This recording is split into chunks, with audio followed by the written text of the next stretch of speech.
अस्सलाम वालेकुम। मैं हसन बख्तियार। पहला चैप्टर केमिस्ट्री का अपलोड कर दिया था, उसके 3 हिस्से किए थे, पहला हिस्सा अपलोड कर दिया था। आज हम जो लेक्चर देने जा रहे हैं आपको, वो बायो का पहला चैप्टर है जी। उसके हम 3 हिस्से किए हैं एमडी गैस सिलेबस के मुताबिक। तो इसका कंटेंट सारे लिखे हुए हैं, सारे आपके सामने। हमने उसको बस 3 हिस्सों में डिवाइड कर दिया। तो पहला हिस्सा सेल, सेलवार और सेल मेम्ब्रेन पर है।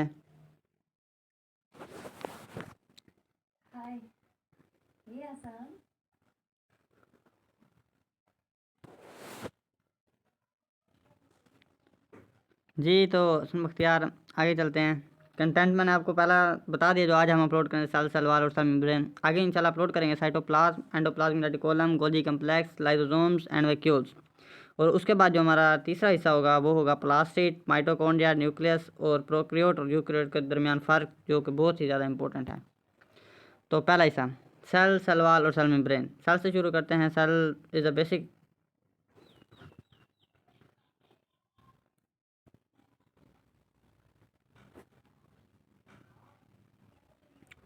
जी। Cell is a basic structural and functional unit. All cells arise from pre existing cell, यानी कि तमाम सेल पिछले सेल से अराइज होते हैं, माइटोसिस या मेयोसिस, किसी भी तरीके से डिवाइड होकर, कोई भी उनकी मेथड। जी, तो all cells arise from pre existing cells, ये हमारे पास ऑर्डर विचुअल में था। और उसके बाद all living organisms are composed of one or more sales. ये तीनों पॉइंट्स हमारे पास सेल थ्योरी के आते हैं। उसके बाद हम आ जाते हैं इसकी हिस्ट्री पर। तो रॉबर्ट हुक ने सबसे पहले डिस्कवर किया था सेल को, अपने माइक्रोस्कोप में और अपनी माइक्रोग्राफी बुक में इसको पब्लिश किया था इसके बारे में। फिर रॉबर्ट ब्राउन ने न्यूक्लियस को डिस्कवर किया। रॉबर्ट हुक ने कहा था कि सेल्स एम्प्टी होते हैं, लेकिन रॉबर्ट ब्राउन ने इसको प्रूव किया कि इसके अंदर क्या होता है, न्यूक्लियस होता है। ठीक है, तो आगे चलते हैं। रोड ऑफ दैट ओमनी सेलुलाई cellular new cell rise from production, जो मैंने आपको सारा बता दिया। उसके बाद लुईस पास्चर ने इसको प्रूव किया था। और ये उसके बाद cells are seen with compound microscope. इससे मुराद दिया कि सेल कंपाउंड माइक्रोस्कोप, जबकि ऑर्गेनाइज इलेक्ट्रॉन माइक्रोस्कोप, क्योंकि वो उसके अंदर तो ऑर्गेनाइज विद इलेक्ट्रॉन माइक्रोस्कोप और ऑर्गेनाइज को इलेक्ट्रॉन माइक्रोस्कोप से करते हैं। उसके बाद अगर हमने किसी भी सेलुलर कंपोनेंट को नेक्ड आई यानी कि नंगी आँख से देखना हो, तो हमें क्या चाहिए होता है, सेंट्रीफ्यूगेशन। वो उनको उनके ग्रेडियंट के मुताबिक क्या कर देता है, डिवाइड कर देता है, और हम इजीली डिस्कवर कर सकते हैं उनके फंक्शन को और उनके स्ट्रक्चर को। उसके बाद सेल्स के बेसिक जो कंपोनेंट्स हैं वो हमारे पास 3 ही हैं, सेल मेम्ब्रेन, साइटोप्लाज्म और न्यूक्लियस, जो कि हर सेल में पाया जाता है। हाँ, अलबत्ता प्रोकैरियोट्स में प्रोमिनेंट न्यूक्लियस नहीं होता, लेकिन उसमें भी हेरिडिटरी मटेरियल होता है। उसके बाद प्रोकैरियोटिक और यूकैरियोटिक सेल दोनों माइक्रोस्कोपी भी हो सकते हैं, मैक्रोस्कोपी भी हो सकते हैं। यूकैरियोटिक सेल की एग्जांपल में हम कोड करते हैं, जो माइक्रोस्कोपिक है उसमें हम वैसे आल तमाम सेल्स माइक्रोस्कोपिक हैं, लेकिन जो मैक्रोस्कोपिक है, जैसे कि कोई अंडा है, ये एक सेल है, ज़ाइगोट है फुल, तो ये है माइक्रोस्कोपिक। जबकि हम प्रोकैरियोटिक सेल में तमाम बैक्टीरिया मोस्टली क्या होते हैं, माइक्रोस्कोपिक होते हैं, जबकि पुलोपिशियम, फिशर सोनी एक हाइफन के मुताबिक होता है, जो कि माइक्रोस्कोपिक है। उसके बाद अब हम आ जाते हैं सलवाल के ऊपर। सलवाल आउटर मोस्ट बाउंड्री है प्लांट्स के अंदर, और भी बहुत सारे ऑर्गेनिजम्स के अंदर ये आउटर मोस्ट बाउंड्री है। जबकि इसको सक्रिय करता है प्रोटोप्लाज्म। कब करता है, जब सेल डिवाइड हो रहा होता है, तो गोल्गी कम्प्लेक्स हमारे पास वेसिकल्स भेजता है और दरमियान में फ्लैग्मोप्लास्ट प्लेट बनती है, और उस वक्त जो डेवलपमेंट हो रही होती है वो सलवाल की हो रही होती है। तो सारा मटेरियल जो उसमें फ्यूचर का मटेरियल होता है वो सलवाल का ही होता है।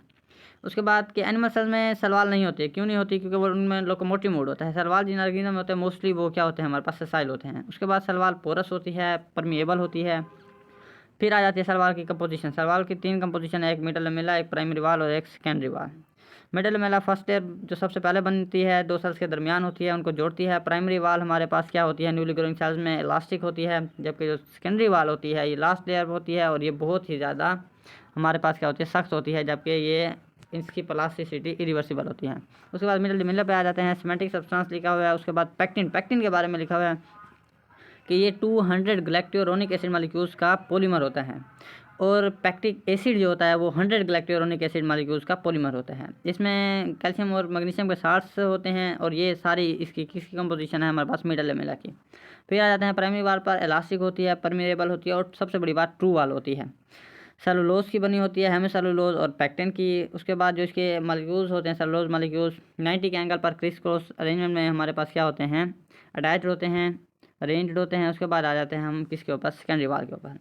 ये प्राइमरी वाल के अंदर होती है और प्लाज्मा मेम्ब्रेन से बाहर, यानी कि इन दोनों के दरमियान होती है। प्राइमरी वाल और प्लाज्मा मेम्ब्रेन के दरमियान सेकेंडरी वाल होती है। Thick rigid impermeable having plasticity irreversible, ये मैं आपको समझा चुका हूँ। उसके बाद इसकी 3 लेयर होती हैं, जिसमें से तीसरी क्या होती है, इनऑर्गेनिक लेयर होती है। इसमें इनऑर्गेनिक साल्ट, सिलिका, वैक्सिस, क्यूटिन और लिग्निन वगैरह होते हैं। लिग्निन क्या करता है, हमारे पास माइक्रोफिब्रिल्स को जोड़ता है। आगे आ जाते हैं कि cell wall is different in both structure and composition in different cell. Different cell में डिफरेंट कंपोजिशन और स्ट्रक्चर होती है। सेल वाल की कंपोजिशन डिफरेंट ऑर्गेनिज्म में डिफरेंट होती है। फंजाई में काइटन, बैक्टीरिया में पेप्टाइडोग्लाइकन या म्यूरिन, आर्कियोबैक्टीरिया में हमारे पास ग्लाइकोप्रोटीन्स आ जाती हैं, ग्लाइकेन चेंज पॉलीसेक्राइड आ जाते हैं, प्रोटीन्स आ जाती हैं, जबकि अलजे में और दूसरे ऐसे ऑर्गेनिज्म में हमारे पास सेलुलोज आ जाती है। उसके बाद आ जाते हैं फंक्शंस। आपको पता है प्रोटेक्शन देती है, सेल्स को सपोर्ट करती है, उसे रिजिडिटी देती है, ऑस्मोटिक लाइसिस से बचाती है ताकि सेल फूल जाए तो फटे ना, और एज ए होल ये क्या होती है, हमारे पास परमिएबल होती है। अगला हमारा टॉपिक है सेल मेम्ब्रेन। प्रोटोप्लाज्म कहते हैं न्यूक्लियोप्लाज्म और साइटोप्लाज्म का मजमूआ, कलेक्शन। अच्छा, तो प्रोटोप्लाज्म के बारे में आपको बता दिया। तो ये उसकी बाउंड्री होती है, उसको एक ही लिमिट में मखसूस रखती है और ये तमाम किस्म के सेल्स में पाई जाती है। उसके बाद इसको plasma membrane, plasma lamella, cell surface membrane कहते हैं, सेल सरफेस मेम्ब्रेन। और उसके बाद आ जाती है इसकी कंपोजिशन पर 60 to 80% प्रोटीन, 20 to 40% लिपिड और स्मॉल अमाउंट ऑफ कार्बोहाइड्रेट्स, जो कि कंजुगेटेड होते हैं हमारे पास लिपिड और प्रोटीन्स के साथ। कंपोजिशन के बाद फ्लूइड इसके मॉडल होते हैं। एक हमारे पास यूनिट मेम्ब्रेन मॉडल आता है जिसे सैंडविच मॉडल कहते हैं, और एक fluid mosaic model. Unit membrane model नहीं आता हमारे पास हमारे एमडी कैट के सिलेबस में, तो हम फ्लूइड मोज़ेक मॉडल को ही डिस्कस करेंगे। तो फ्लूइड मोज़ेक मॉडल के मुताबिक प्रोटीन्स की क्या होती है, हमारे पास 2 लेयर होती हैं, जिसमें जो लिपिड की 2 लेयर होती है, जिसमें प्रोटीन्स क्या होते हैं, हमारे पास एम्बेडेड होते हैं। उसके बाद मेम्ब्रेन की थिकनेस आ जाती है, थिकनेस 7 नैनोमीटर थिकनेस है, एसिमेट्रिकल है, यानी कि इसमें पोलर मॉलिक्यूल्स भी होते हैं और नॉन पॉलर मॉलिक्यूल्स भी होते हैं। और कार्बोहाइड्रेट्स और कंजुगेटेड प्रेजेंस आउटसाइड होते हैं। हमारे पास फिलामेंट्स होते हैं, सपोर्ट करते हैं जो प्लाज्मा मेम्ब्रेन को, फिलामेंट्स माइक्रोफिलामेंट्स जो अटैच होते हैं वो उसे सपोर्ट करते हैं। उसके बाद स्टेरॉइड और कोलेस्ट्रॉल वेज्ड होते हैं। ये स्टेरॉइड और cholesterol is the main structural component of cell membrane. उसके बाद अब हम आ जाते हैं लिपिड कंपोनेंट्स में। लिपिड कंपोनेंट में फास्फोलिपिड भी हो सकता है, ग्लाइकोलिपिड भी हो सकता है और कोलेस्ट्रॉल भी हो सकता है। लिपिड्स क्या करते हैं, फ्लूइडिटी को कंट्रोल करते हैं। जितने ज़्यादा अनसैचुरेटेड होंगे उतनी ज़्यादा क्या होगी, फ्लूइडिटी होगी, और जितने ज़्यादा सैचुरेटेड होंगे उतनी कम फ्लूइडिटी होगी हमारे पास। फ्लेक्सिबिलिटी किस पे डिपेंड करती है, वो करती है अनसैचुरेटेड फैटी एसिड्स के ऊपर, जो मैंने आपको अभी बताया है। जबकि जो कोलेस्ट्रॉल का फंक्शन क्या है, जो इसमें पाया जाता है, उसका काम है लिपिड बाइलेयर को स्टेबलाइज करना, यानी कि इसी वजह से इसे मेन स्ट्रक्चरल कंपोनेंट भी कहते हैं प्लाज्मा मेम्ब्रेन का। उसके बाद कोलेस्ट्रॉल का दूसरा काम एंटी और एग्जिट पॉलीमोलेक्यूल्स और आइंस की क्या है, उसको कंट्रोल करना है, रिस्ट्रिक्ट करना है।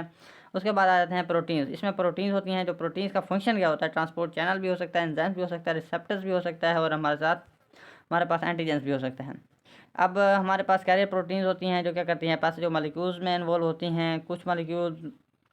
कुछ प्रोटीन एंजाइम्स होती हैं, जैसे कि एडेनाइलेट साइक्लेज, ये हमारे पास सेल मेम्ब्रेन में ही पाई जाती है। और कुछ रिसेप्टर होते हैं, जैसे कि हमारे पास लिपिड हार्मोन्स होते हैं, प्रोटीन हार्मोन्स होते हैं, वो आके स्पेसिफिक साइट पर सेल मेम्ब्रेन की क्या होते हैं, बाइंड होते हैं, और जाके हम अपना एक्शन को क्या करते हैं, कैरी ऑन करते हैं। उसके बाद आ जाता है ग्लाइकोप्रोटीन और ग्लाइकोलिपिड, ये सेल सरफेस मेकर होते हैं।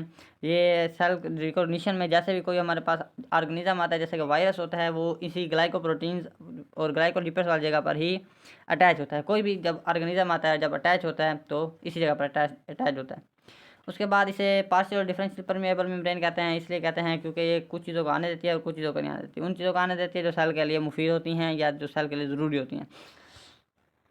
उसके बाद हम कहते हैं कि एम्फोटेरिक होती है। एम्फोटेरिक से मुराद आपको पता है कि जो क्या हो, डुअल नेचर हो। तो इसकी डुअल नेचर होती है, पोलर और नॉन पोलर दोनों होती है। प्रोटीन्स की वजह से पोलर हम कह सकते हैं, और जो लिपिड होती हैं नॉन पोलर। उसके बाद आता है फ्लूइडिटी टेल की वजह से होती है, और जबकि जो स्टेबिलिटी है वो स्टिफनेस और फ्लूइडिटी की वजह से है। उसके बाद प्लाज्मा मेम्ब्रेन एंटीपोटर, और ये इम्पल्सिस की कंडक्शन में इन्वॉल्व होती है, जैसे कि हमारे पास नर्व इम्पल्स जब कंडक्ट होती है तो उसमें इन्वॉल्व होती है। और क्या कहना है कि अगर आपको कोई सवाल हो। हाँ जी, तो आज का हमारा टॉपिक ख़त्म हुआ, और अगर आपका इससे मतलब कोई सवाल हो तो आप पूछ सकते हैं। हम आपको सारा जो भी आपकी कन्फ्यूजन होगी उसको क्लियर कर देंगे। और फिर से आपको एक बार बताता चलूँ कि अगर आपको कोई प्रेजेंटेशन वगैरह बनवानी हो तो आप हमारे कॉन्टैक्ट पर ज़रूर रब्ता करें, और ज़रूर रब्ता करें। हम आपकी जिस तरह से मदद हो सके होगी कर सकेंगे। Thank you. आज का हमारा टॉपिक ख़त्म हुआ। अल्लाह हाफिज़।